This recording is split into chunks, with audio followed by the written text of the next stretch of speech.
Hey everybody, this is the skill builder for the square in the square block. So what is a square in a square? Well, there's kind of a little formula that goes with it. You're gonna take a square and you're gonna add these 4 triangles, and when you get done, you're gonna end up with this, where your original square is now a diamond and the 4 triangles complete a new square. It's a pretty common technique that you're going to see a lot in as you get into more advanced quilts. And I did this one in a larger size, but I will tell you that oftentimes, especially in $5 quilt this year, you're going to work with some much smaller squares. So it's important to kind of master this. Now, there is a skill builder PDF or worksheet that is posted on our website under the $5 quilt category. So you can also go and print that if that'll help you. So we're going to start by taking the square, and notice that I have drawn lines in both directions, okay, dissecting the middle.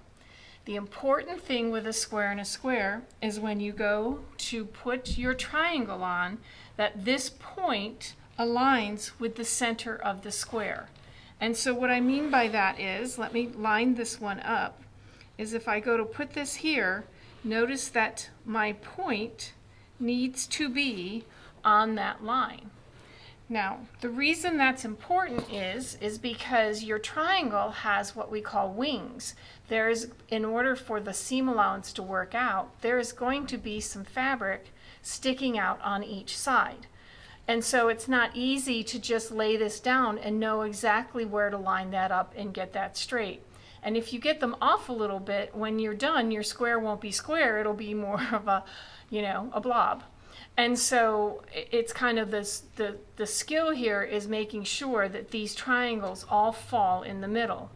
Notice though that the triangle does go below the center drawn line. It's not going to touch right in the middle. It's going to go exactly past 1/4 inch because of seam allowance. Okay? You always sew opposite sides first. So you line this first one up and sew across here, and then you line the second one up. And let me do that real quickly. And you're going to press there. So you have something that looks like this.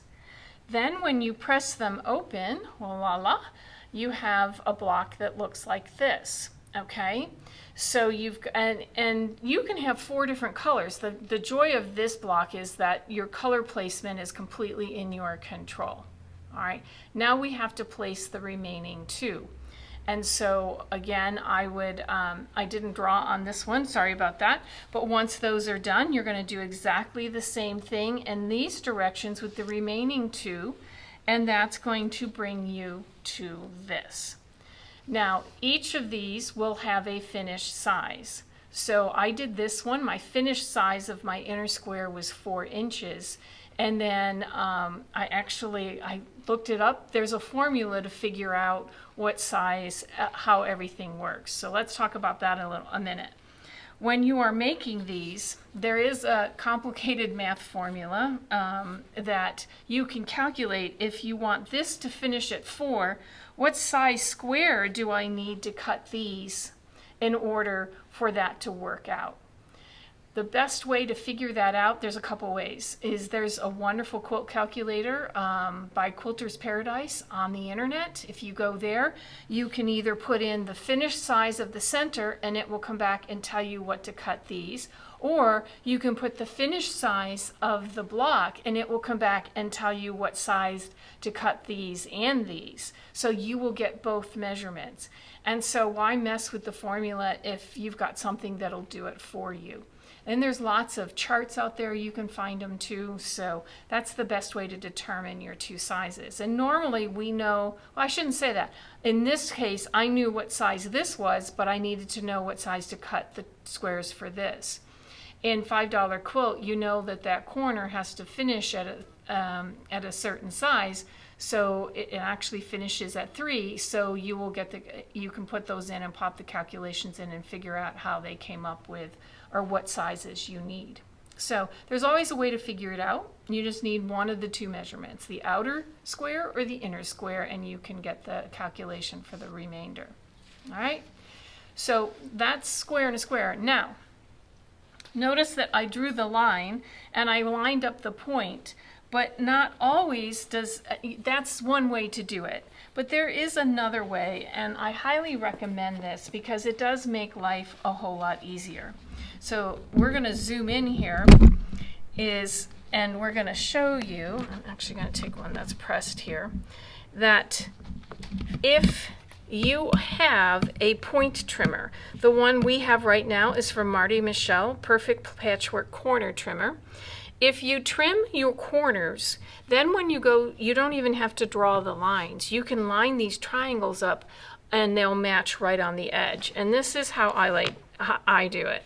So if I take this point trimmer, and there's lots of different companies who make these. This happens to be Marty Michelle's, but I know Pfons and Porter has one, and I believe Creative Grid has one.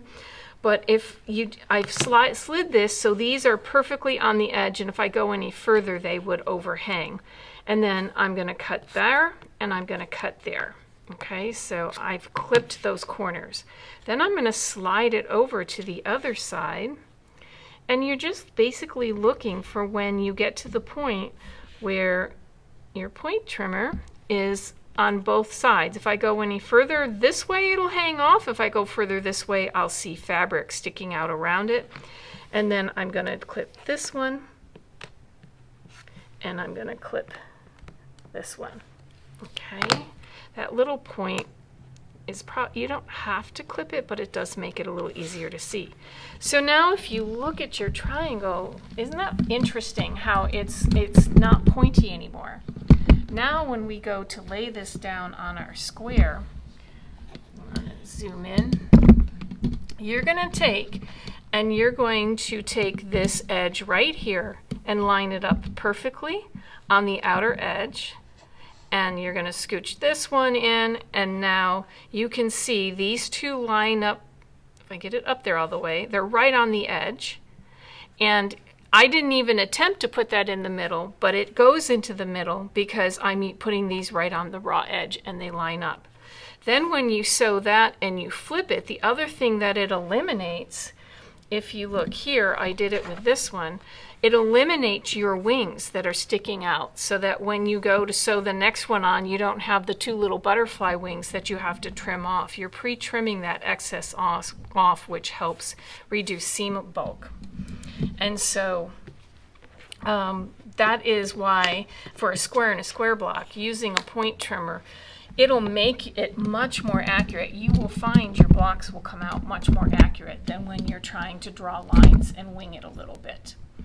When you get completely done, you do want to take your ruler, whatever finished size this should be, and take your ruler and check it and make sure it's mostly square and that you don't have to trim any excess off. But that's how we do square and a square.